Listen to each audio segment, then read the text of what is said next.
The role of self-protective motives and perception of others in pro-social behavior and conformity to social norms. Cooperation is always more powerful than competition. Bob Proctor. Cooperation is a fundamental aspect of personal and societal growth. By engaging in pro-social behavior and voluntarily conforming to social norms as methods of cooperation, individuals are more equipped to understand and navigate the world around them. This engagement and cooperation not only allows for an increase in perceived control, but also the ability to build strong, positive social relations, which are crucial to a person's health and overall quality of life. The present paper examined whether the desire to protect one's self-concept and perceived power impacted the relationship between one's perception of others and their tendency to engage in cooperation through pro-social behavior and conformity to social norms.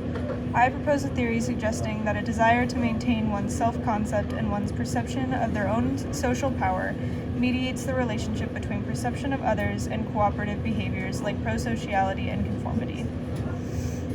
When observing another person or group of people, an individual will have the tendency to develop perceptions of others' beliefs and power in social environments. Research suggests that when an individual observes another's actions, they will use that information to form perceptions of their preferences and social power. However, while actions can be helpful in building perceptions of others, they are not necessarily needed. We make perceptions about people's preferences in power in social contexts through their mannerisms and the social groups they are a part of. Being able to make quick assumptions about people's preferences and social standing within a group can be extremely helpful in navigating social interactions with them and gathering information about the social groups one is surrounded by. These perceptions also help an individual to better understand their own position in different social contexts. After developing an image of the characteristics of another person or group, an individual will evaluate their own self-concept and perceived social power against those perceptions.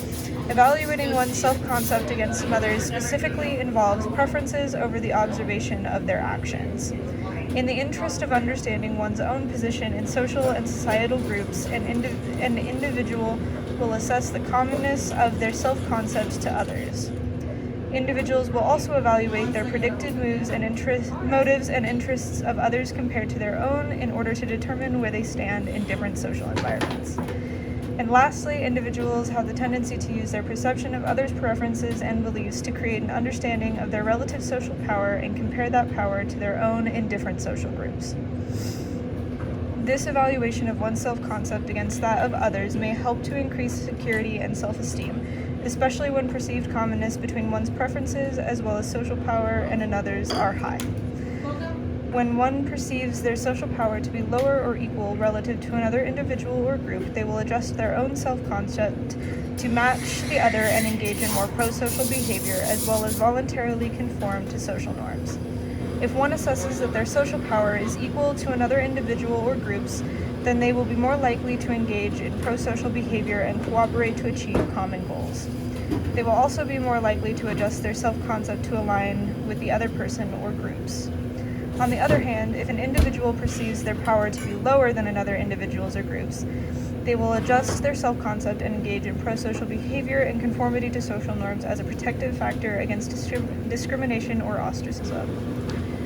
Both of these perceptions of another's social power as either equal to or stronger than their own allows individuals to determine what the dominant beliefs and preferences of a group are, allowing them to adjust in a way that leads towards cooperative action. When one perceives their social power to be higher relative to another individual or group, they will maintain their self-concept and only engage in pro-social behavior or conform to social norms that do not threaten their self-concept. The more power one perceives themselves to have relative to another or a group in a social setting, the more they tend to resist conformity to social norms. Within a position of perceived higher social power compared to others, an individual will still engage in pro-social behavior and conformity to social norms in settings that confirm their self-concept.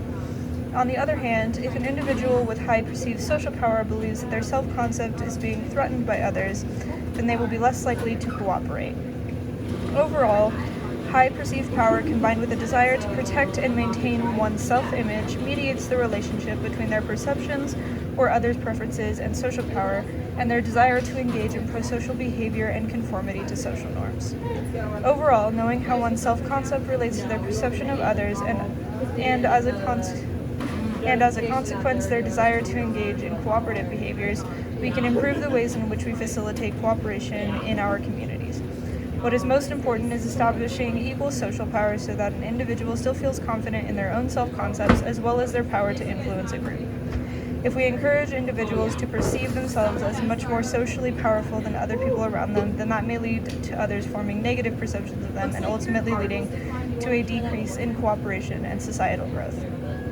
On the other hand, if we grow a community that individuals feel socially weak in, then they will become more likely to change their self-concept to match others rather than coming forward and asking questions.